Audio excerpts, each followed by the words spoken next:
Mas você trabalha com investigação também? Não, Não? não. E como que você se torna um cientista comportamental? O que que estuda? Onde você foi buscar isso? Eu sou isso? psicanalista, então eu estudei, eu sou pós-graduado em psicologia junguiana, e aí eu juntei justamente essa parte do psicomportamental. Então, o meu foco é psicomportamental da linguagem silenciosa. Por que ciência? No sentido de estudar esse comportamento e tabular esse comportamento e trazer protocolos, trazer ferramental. Então, eu trago novos ferramentais. Se você pegar aquele primeiro livro aqui, o Crenças, por exemplo... Vai quebrar minha caneca. Não vou não. O primeiro livro, o pessoal peneleiro aí, né, o pessoal de PNL, aqui é um trabalho acadêmico. Por quê? Aqui eu tenho estudos de caso. Você vai ver aqui, ó, pessoas que eu atendi. Então, aqui são estudos de caso, tem o diálogo. Eu e Cris, eu e Cris, eu e Cris. Aí depois, as ferramentas que eu utilizei. É um TCC. É isso aí. É isso aí. Aqui é um trabalho científico. E aí eu explico o caso. Primeiro o caso em tempo real. Aí depois, as ferramentas que eu usei. E depois eu ensino as ferramentas. Ou seja, qualquer pessoa pode pegar e replicar o que eu fiz aqui com outra pessoa. E é bem exato? Não, nada da psique é exato. Isso é uma pergunta muito legal, mas muito legal mesmo. Por quê? As pessoas acreditam que... Muitas vezes a pessoa fala assim, mas é científico? No sentido de ser laboratorial. Que é, o que é o laboratório? O que é o científico laboratorial? É você catar um protocolo, aplicar esse protocolo em alguma coisa e o resultado tem que ser muito igual ou parecido. Mesmo outros cientistas... fazendo aquilo ali. Então vamos lá, você pega lá uma vacina, joga ali naquela célula e aí aí você tem o teste cego, você tem o grupo de controle e aí você vai ter, olha, ela funcionou em 70%, que nem agora. Aí outros cientistas vão aplicar a mesma coisa. Quando é que você consegue fazer isso? Você consegue fazer isso na biologia, na química, na matemática e na física. Agora, o ser humano, ele é biológico, sim ou não? Sim. Legal. O ser humano é químico, sim ou não? Sim. Ótimo. Ele é físico também? Sim. Você se movimenta, não é isso? Ele é matemática? Também. Também tem. Você tem. Agora, ele tem a psique. Você colocou a psique, já era.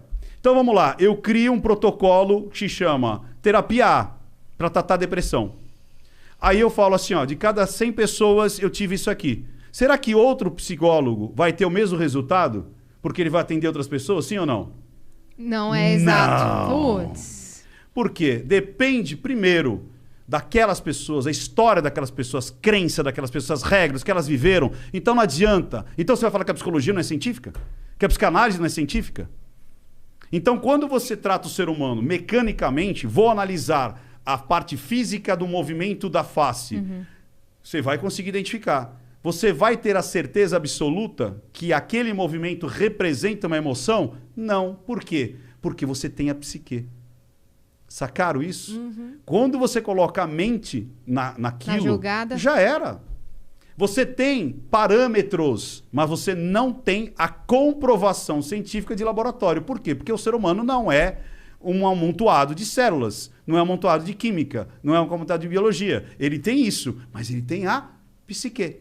Então você precisa entender que cada ser humano ele vai responder de uma maneira diferente. Se eu pegar uma técnica aqui são psicanálise. Se eu pegar uma técnica aqui e aplicar em 100 pessoas diferentes, eu posso ter 100 resultados diferentes. Aí você vai falar que não é científico?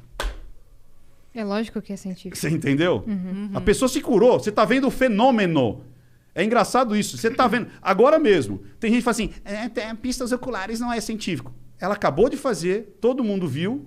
Ah, não, mas... Ele não falou nada com a gente antes de começar isso aqui. Ela acabou de falar do bom dia. Eu falei, você não tem certeza. Ah, mas não é assim. Como? Porra, tá o fenômeno. A menina acabou de refalar para todo mundo. Eu não tenho certeza. E eu falei antes dela que ela não tinha certeza. Você tá vendo a porra do fenômeno. Mas parece que... E isso eu tenho muito medo, sabia, Cris? Porque eu acho que isso é uma... As pessoas... Você já viu aquele filme Idiocracia? Idioticracia, que é Nunca as pessoas assisti. quando idiotas. Eu tô achando que as pessoas estão cada vez mais querendo que as pessoas sejam idiotas. Que acreditem só naquilo que vê. Naquilo que você põe a mão. E não naquilo que acontece na tua vida. Então parece que querem segregar a sua inteligência. Parece que querem colocar você em potinhos e falar assim, ó, se você não estiver dentro desse potinho, dentro dessa ideologia, dentro desse pensamento, você está fora. As pessoas te têm muito como charlatão também, que nem fazem com metaforando, com spook houses, que é de outra área, mas também é uma coisa que a gente não vê e não consegue botar fé 100% naquilo lá. Te chamam muito de charlatão? Não por quê? Porque, não sei se eu posso dizer graças a Deus, mas eu acho que eu não deveria, porque seria um sacrilégio, porque acho que eu não preciso botar Deus no meio disso aqui.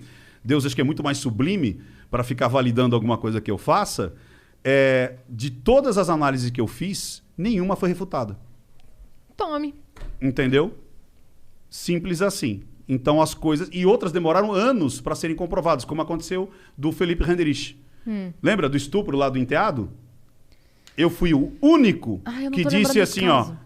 Felipe Renderich, o pastor, e a Bianca Toledo, a pastora. Ela acusa ele que estuprou o filho dela. Ele era o enteado dele. Eu olhei a filmagem dele e falei, cara, eu não acredito que esse cara... Não acredito não em fé. Eu não acredito analisando o vídeo que ele tenha sido o estuprador. Né? Aí vejo o vídeo da Bianca e falo, não estou acreditando na firmeza que ela está dizendo dos fatos como aconteceram. Eu fui o único. Aí eu tomo pedrada, então não me chamam de charlatão, mas eu tomo muita pedrada, porque eu me posiciono. O que acontece? Para mim, a análise precisa estar num tripé. Identificar. Eu não vou parar na identificação. Eu preciso entender essa mentira, que eu vou falar daqui a pouco. O importante é entender a mentira. E depois se posicionar. Eu me posiciono. Então eu chego lá e falei, ele não estuprou essa criança. Depois de 4 anos, a justiça foi lá e falou, ele não estuprou essa criança. Não tem elementos para isso. E naquela época, eu ainda disse, para mim ele briga com a sexualidade dele. Isso eu vejo ele brigando com a sexualidade dele. Essa semana, ele se declarou bissexual. Aí o pessoal veio para mim, Ricardo, você acertou de novo. Meu Deus, você acertou depois de 5 anos, não sei o quê, papapá. Mais um acerto. Aí depois ele mesmo falou de mim lá na lata, da Antônia Fontinelli. Falou assim, cara, o Ricardo enxerga coisas que eu não sei como é que ele enxerga. Mas o que é isso? É isso que eu fiz com ela. É que parece místico, né? Tipo, pô, como é que o cara sabe que se eu falei, eu não falei com a minha mãe? Mas é análise.